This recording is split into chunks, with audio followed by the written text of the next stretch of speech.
김지아 권사님께서 나오셔서 로마서 5장 1절에서 11절 말씀을 봉독해 주시겠습니다.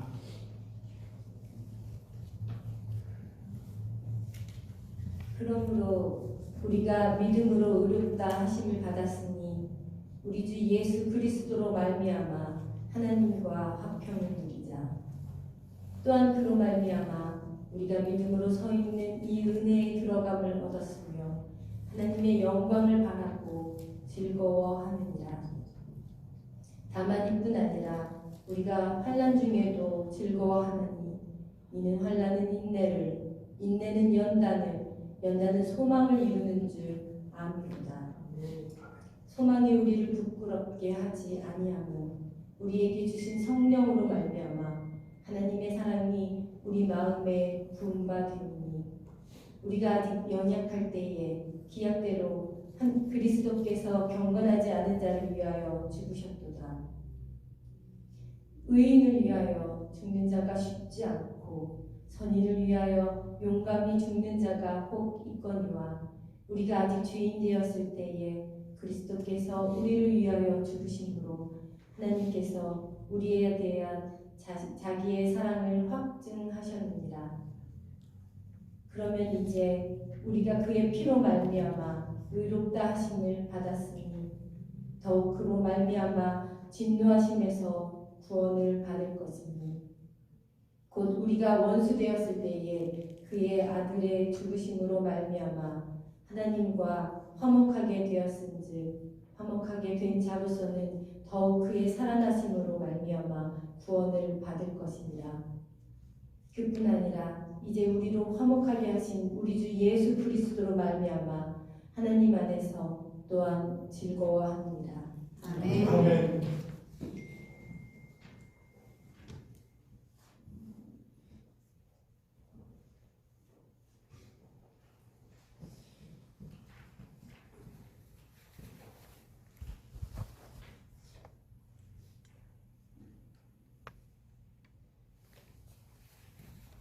할렐루야.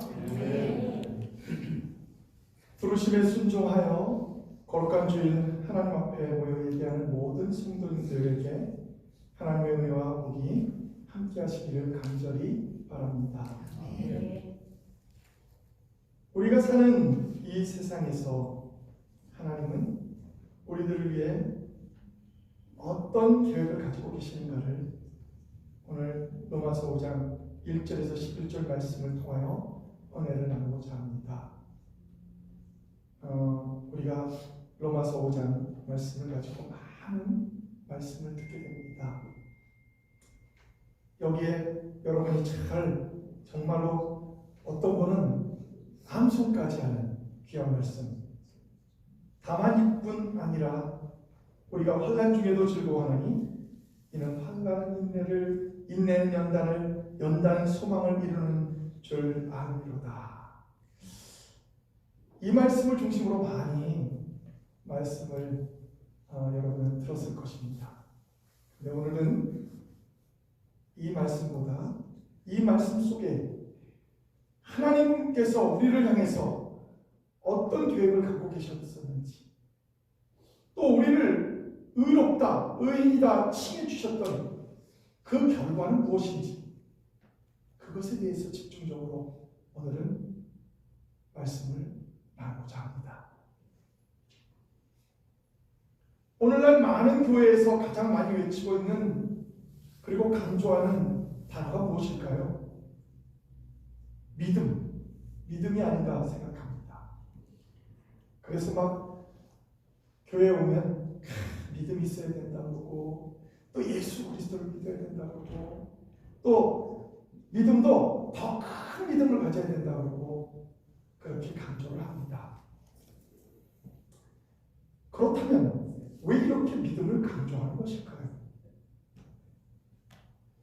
그것은 우리가 믿음으로 말미암아 하나님으로부터 은혜를 경험하기 때문입니다. 믿음이 아니고서는 하나님이 주시는 은혜를, 감사를, 하나님이 주신 축복을, 그것을 은혜로, 감사로, 축복으로 우리가 이해하지 못한다는 것입니다. 그러면 우리를 향한 하나님의 계획은 무엇입니까?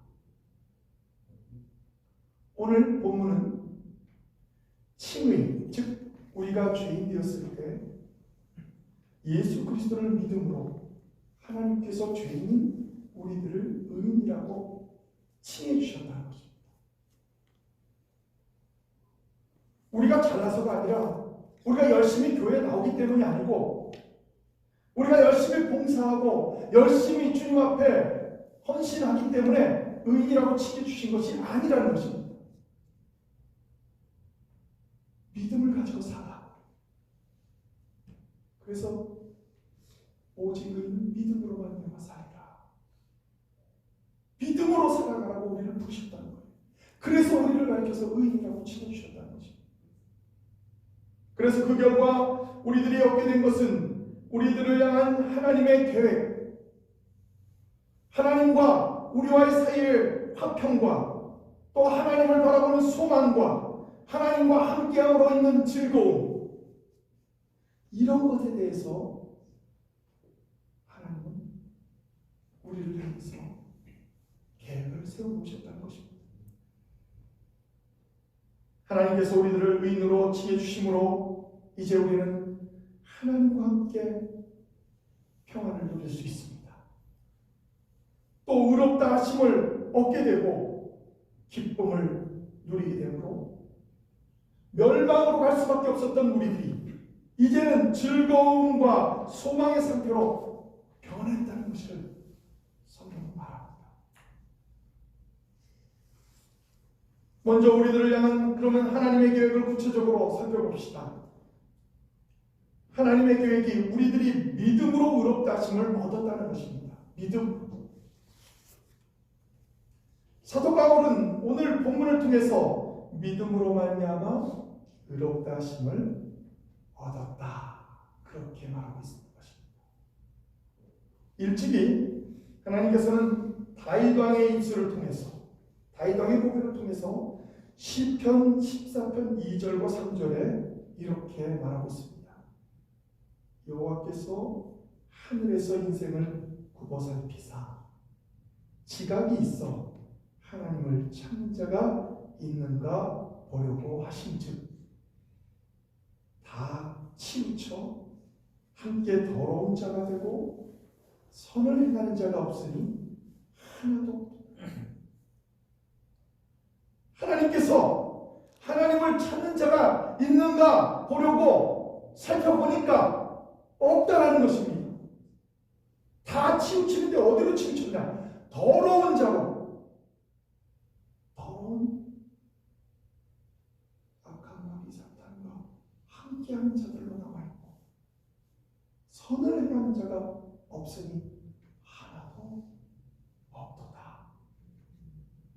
즉 하나님 없이 살아가면 내가 아무리 선을 베풀고 살아가려고 애를 써도 하나님의 입장에서 볼 때, 하나님의 눈으로 볼 때 선한 몸에 살아갈 수 없다는 것입니다. 이것은 아담의 죄를 물려받은 온 인류는 전적으로 부패하여서 하나님이 원하시는 의를 행할 능력을 갖지 못했다. 또 그 의를 행하려는 마음조차도 가지고 있지 못하다. 이런 뜻입니다. 따라서 하나님 앞에 불의한 온 인류는 심판대 앞에 설 수밖에 없고 심판을 받을 수밖에 없습니다. 그런데 참으로 다행인 것은 하나님께서 죄인이 예수 그리스도를 믿기만 하면 의롭게 되는 길을 열어주셨다는 것입니다. 그래서 우리는 우리의 죄를 대신 지시고 돌아가신 예수 그리스도를 믿음으로 하나님의 은혜로 값없이 값을 치르지도 않고 의롭다 하심을 얻게 된 것입니다. 그러므로 믿음을 따르는 우리들을 향한 이 놀라운 하나님의 계획을 생각할 때마다 얼마나 기쁘지 않을 수 있겠습니까? 얼마나 귀한 일이 아니겠습니까? 그리고 또한 우리들을 향한 하나님의 계획은 우리가 연약할 때 우리들을 사랑하셨다는 것입니다. 여기서 그냥 연약하다 이 뜻은 그냥 우리가 볼 때 저 사람은 연약해 이런 연약하다는 뜻이 아닙니다. 여기서 연약하다는 뜻은 스스로의 힘과 능력으로 하나님이 원하시는 의를 행할 수 없는 자라 이런 뜻을 가지고 있습니다. 경건하지 못한 자라고 성경은 말합니다. 즉 결과적으로 구원받을 수 없는 전적으로 무능한 그런 상태에 있는 자를 말하는 것입니다. 우리 자신이 구원을 얻기 위해 돈과 조그마한 선행이나 공로를 쌓을 수 있다면 아마도 우리들은 스스로 구원을 얻기 위해 어떤 노력도 우리는 할 수 있을 것입니다.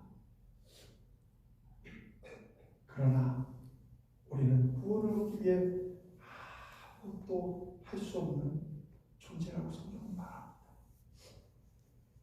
마치 물에 빠져 급류에 휩쓸려 가다가 결국은 죽거나 혹은 폭포수 아래로 떨어져 죽을 수밖에 없는 그런 절대 절명의 위치 속에 놓여진 존재라는 것입니다. 그런데 중요한 것은 이런 경건하지 못한 그때에 연약한 그때에 예수 그리스도께서 구원의 손길을 우리에게 내미신다는 것. 우리는 다만 믿음으로 예수 그리스도의 손을 잡았을 뿐인데 놀랍게도 구원을 얻게 된 것입니다. 구원을 얻고 끝난 것이 아닙니다. 더 나아가서 우리는 예수 그리스도를 믿음으로 하나님의 자녀가 되는 권세를 얻게 된 것입니다.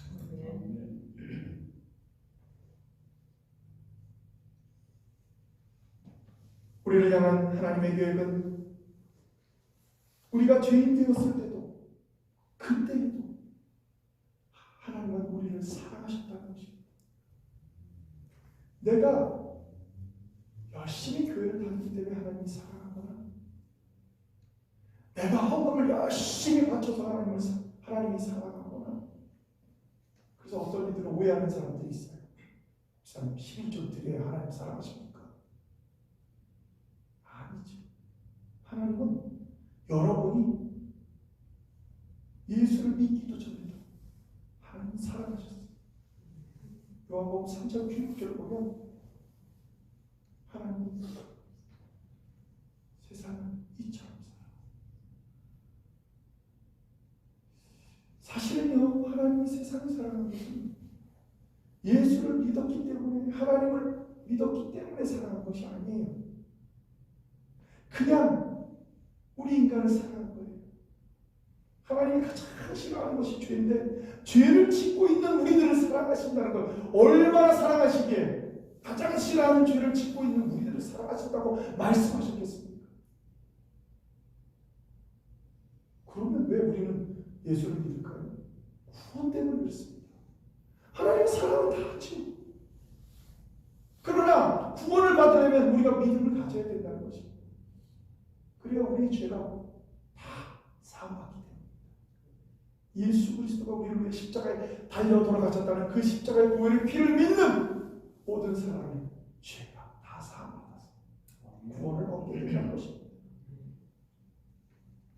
오늘 우리가 읽은 로마서 5장 8절에 보면 우리가 아직 죄인 되었을 때 그리스도께서 우리를 위해 죽으셨다고 말했습니다. 그리고 그것을 통해서 하나님은 우리에 대한 자기 사랑을 확증하셨다 이렇게 말합니다. 아멘. 사실 이 말 앞에 보면 원어 성경인 히라고 성경 헬라어 원문을 보면 그러나라는 단어가 이 5장 8절 맨 앞에 달려 있습니다. 그런데 우리 성경에는 그러나라는 표현이 없습니다. 이 왜 그러나라는 접속사를 그 앞에 두었는가?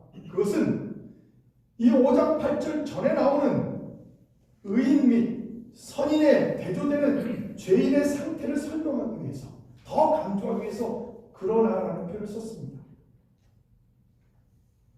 즉 우리가 아직 죄인 되었을 때, 이 표현은 6절에 나오는 우리가 아직 연약하여 경건하지 않은 자로 있을 때, 10절에 나오는 우리가 원수 되었을 때, 이게 다 비슷한 사용하는 구절입니다. 즉 이것은 한마디로 말하면 구원받지 못한 인간의 상태들을 설명하는 내용입니다. 그러므로 인간은 스스로 구원의 길을 찾을 수도 없고 하나님의 구원의 은총을 기대할 수도 없는 존재라는 것입니다. 그런데 바로 그러한 인간에게 예수님께서 친히 대신 죽음을 당하시고, 그래서 우리들은 예수님으로부터 예수님을 믿기만 하면 구원을 얻게 되었다는 것입니다. 또한 오늘 성경에 하나님께서 우리에 대한 자기의 사랑을 확증하셨느니라. 자기의 사랑, 이것을 정확히 표현하면 그 자신의 사랑을 이럴 뜻입니다. His own love. 이 표현은 사랑을 주는 주체가 하나님인 것을 강조하기 위해서 쓰는 말이에요. 그러니까 하나님의 사랑이시라는 거죠. 그리고 그 사랑이신 하나님이 자기의 사랑을 확증하기 위해서 아직 우리가 죄인 되었을 때, 아직 우리가 경건하지 못하고 있을 때, 아직 우리가 연약할 때, 아직 우리가 하나님과 원수 되었을 때, 그때 하나님 우리를 사랑하셨다. 그렇습니다. 우리에게 율법을 지킬 능력이 없다고 그렇게 성경 아예 말을 합니다. 그런데 그때 바로 우리 온 인류가 죄인으로 확정 판결한 그때에 하나님께서는 우리를 사랑하셔서 독생자 예수 그리스도를 보내주시고 그를 통해서 우리를 구원하셨다는 것입니다. 특별히 5장 7절에 이렇게 말하고 있습니다. 의인을 위하여 죽는 자가 쉽지 않고 선인을 위하여 용감히 죽는 자가 혹 있거니와. 사도 바울의 표현대로 세상에는 의인과 선인을 위해 대신 죽는 자가 그렇게 많지 않습니다. 물론 혹 그런 분들도 계시지만 사실 이게 쉽지가 않습니다. 그런데 더구나 죄인임을 뻔히 아는데 그 죄인을 위해 죽는 자가 어디 있겠습니까? 당연히 죄를 저렇게 많이 졌으니까 죽어도 싸다, 이렇게 표현하는 사람들이 있지 않습니까? 우리들은 이러한 그리스도의 사랑을 깊이 생각해 본 적 있습니까? 우리가 죄인이었을 때 우리를 사랑해 주신 그 주님, 여러분 그 주님께 사랑받는 자입니다. 부족해 보일 수도 있습니다. 여러분 스스로 어떤 이들을 바라보면 왜 이렇게 부족하지 저는 이렇게 보일 수도 있습니다. 그러나 하나님은 그 부족하게 우리의 눈으로 보이는 이들조차 사랑하고 계신다는 것입니다. 이것이 바로 우리들을 향한 하나님의 계획입니다. 하나님의 계획은 우리를 사랑한다는 거예요. 그리고 우리를 향한 하나님의 계획은 우리가 하나님과 원수 되었을 때도 그때도 변함없이 우리를 사랑한다는 거예요. 자추냐 말합니까? 하나님과 원수되었어요. 하나님이 원하시지 않는 일들을 막 해요. 그런데도 하나님은 사랑합니다. 로마서 5장 10절에 보면 곧 우리가 원수되었을 때 그의 아들이 죽으심으로 말미암아 하나님과 화목하게 되었은즉 화목하게 된 자로서는 더욱 그의 살아나심으로 말미암아 구원을 받을 것입니다. 사도 바울은 우리가 하나님과 원수되었을 때 하나님은 그의 아들 독생자 예수 그리스도를 보내주셔서 십자가에 달려 돌아가심으로 말미암아 그 전에 하나님과의 관계가 끊겼던 우리들이 이제는 하나님과 더불어 화목하게 되었다는 것입니다. 이것은 우리가 죄인 되었을 때 그때도 하나님은 우리를 영접해 주셨다는 것입니다. 하나님이 화목하게 영접해 주신 그 죄인은 곧 하나님과 원수된 상태의 죄인을 가리키기도 합니다. 말하자면 절대 공의로우시고 불의를 용서하지 않으시는 하나님의 거룩한 뜻을 정면으로 옮기고 거스림으로써 하나님과 원수되었던 그 죄인들을 하나님은 사랑하셨다. 이제 그리스도의 사랑에 대해서 우리는 바로 알아야 합니다. 그냥 우리를 그냥 사랑하신 게 아닙니다. 우리가 원수되었을 때도 사랑하셨다는 것입니다. 이것을 바로 한다면 우리가 주님을 위해 무엇을 아낄 것이 있겠습니까? 우리가 사랑하지 못할 대상이 어디 있겠습니까? 우리는 다 사랑해요. 나와 원수같이 된 사람도 사랑해요. 예수님을 따르는 주의 종들이라면서요. 예수님을 따르는 예수 그리스도의 군사라면서요. 제자라면서요. 자기 자신을 부인하라고 했는데 그리고 자기 십자가를 지고 예수 그리스도를 따라가야 하는데 주님이 말씀하셨잖아요. 내가 나를 따라오거든. 너 자신을 부인하고 너의 십자가를 지고 나를 따를 것이다. 그러면 무엇을 못하겠어요? 그것을 가르쳐서 하나님은 사랑이라고 말하는 것입니다. 우리는 예수님의 사랑을 받고 거기서 끝나서는 안 됩니다. 예수님의 사랑을 받았다면 우리도 사랑해요. 하나님의 사랑은 그 한계가 주어지지 않습니다. 여기까지는 사랑하고 이거 넘어섰으니까 도저히 다른 것 사랑해요. 물론 이것이 인간의 습성이고 인간의 생활 방식입니다. 저도 합니다. 그러나 하나님의 사랑은 그 한계가 주어지지 않습니다. 하나님은 우리가 연약하여 경건하지 못할 때, 죄인 되었을 때, 원수 되었을 때도 자기의 독생자 예수 그리스도를 보내서 사랑하셨습니다. 그러므로 우리도 내 이웃을 내 몸과 같이 사랑하고 마음과 뜻과 힘을 다하여 주 너희 하나님을 사랑하는 일에 우리는 최선을 다해야 합니다. 그리고 우리가 하나님이 우리를 향한 하나님의 계획은 하나님 우리가 화평을 누리게 된다는 것입니다. 그래서 우리 안에서는 평안이 넘칩니다. 요한복음 14장 27절에 보면 평안을 너희에게 끼치노니 곧 나의 평안을 너희에게 주노라. 내가 너희에게 주는 것은 세상이 주는 것과 같이 아니하니라. 너희는 마음에 근심하지도 말고 두려워하지도 말라. 주님이 주신 평안이 그래요.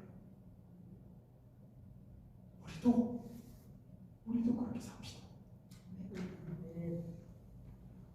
마지막으로 우리들을 향한 하나님의 계획은 우리들 마음속에 기쁨을 얻게 한다는 것입니다. 항상 기뻐하라. 내가 다시 말하노니 기뻐하라. 사도 바울이 데살로니가 교회, 빌립보 교회 이렇게 말씀 속에서 기뻐할 것을 말하고 있습니다. 10절은 그것이 그리스도 예수 안에서 너희를 향하신 하나님의 뜻이라고까지 말하고 있습니다. 아멘. 그러면 하나님의 계획은 뭘까요? 우리의 마음속에 기쁨을 가지고 살아가는 겁니다. 여러분, 여러분의 자녀가 무엇을 이루기 위해서 열심히 하는 것도 좋지만 그것을 열심히 하면서 기쁘지 않은 것은 괴롭고 힘들어하면서 막 괴로워하면서 막 그 일을 한다면 여러분 마음이 어떻겠습니까?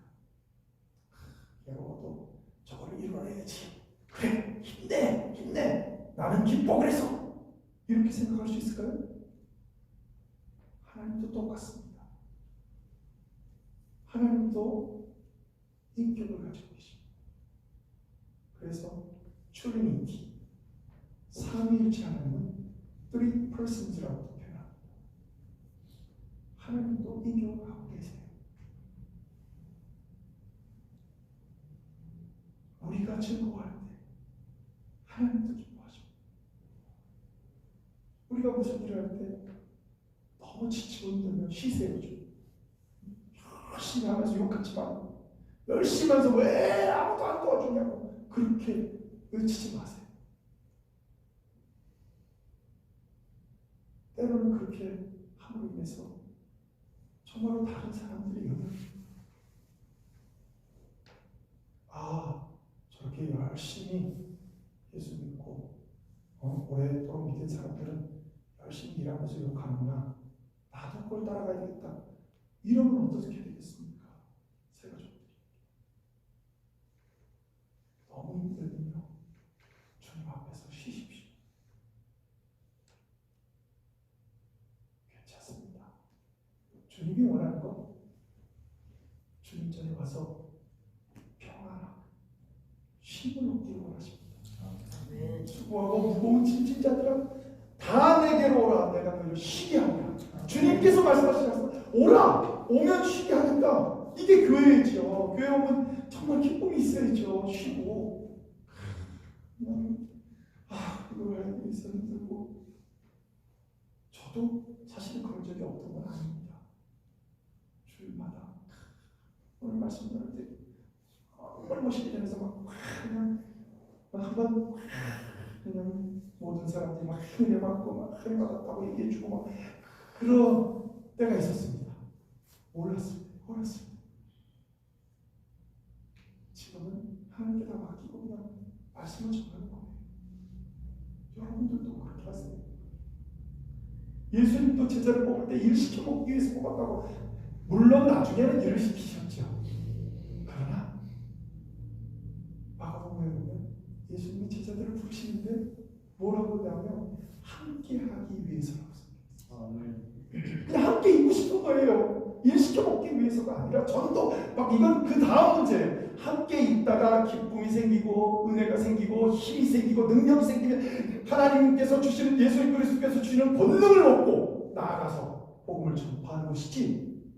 아무 힘도 없고 지금 그냥 이제 지쳐서 교회 왔는데 뭘 해라 이걸 해라 저걸 해라 이러시면 안 됩니다. 저는 우리 교회가 그런 교회가 되는 것이 제 목표는 그런 목표를 하고 싶지 않습니다. 여러분이 즐거워하는 일을 하세요. 사도 바울은 하나님의 영광을 바라고 즐거워하느냐. 사도 바울은 괜찮아요. 왜냐하면 그는 하나님의 영광을 위해서 늘 즐겁기 때문에 그냥 회장을 맞아도 막 감옥에 끌려가도 사실 감옥에 안 가도 되는데도 그냥 가가지고 로마 신분을 갖고 있으면 안 가도 되는데 가가지고 그래도 자기는 즐거운 거예요. 이 사람은 얼마나 즐거웠으면 그렇게 두들겨 맞아가지고 쓰러져 있다가 밤에 일어나가지고 신랑하고 함께 찬양을 부르잖아요. 얼마나 기뻤습니다. 그런 사람은 괜찮습니다. 11절에도 이렇게 말합니다. 로마서 5장 11절에 그뿐 아니라 이제 우리도 화목하게 하신 우리 주 예수 그리스도로 말미암아 하나님 안에서 또한 즐거워하는다. 이제 우리가 살아가는 이 인생 속에서 기쁨과 감사로 삽시다. 이왕 사는 건데 기쁜 마음으로 삽시다.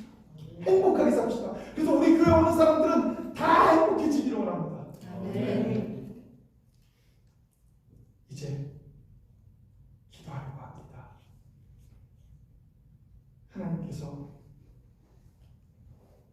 말씀으로 우리에게 허락하셨는데 우리를 향한 하나님의 계획이 우리가 즐거워하는 것이고 기뻐하는 것인데 어찌 우리가 안 기뻐할 수 있겠습니까? 믿음에 가져다주는 최종적인 축복 기쁨입니다. 기도하시겠습니다. 하나님, 오늘 우리가 로마서 5장 1절에서 10절 말씀을 통해서 거기에 우리가 정말 인내하고 정말 힘써야 되는 여러 가지 노력도 있지만 하나님이 이런 모든 것이 있기 전에 먼저 했던 것은 우리를 향한 계획입니다.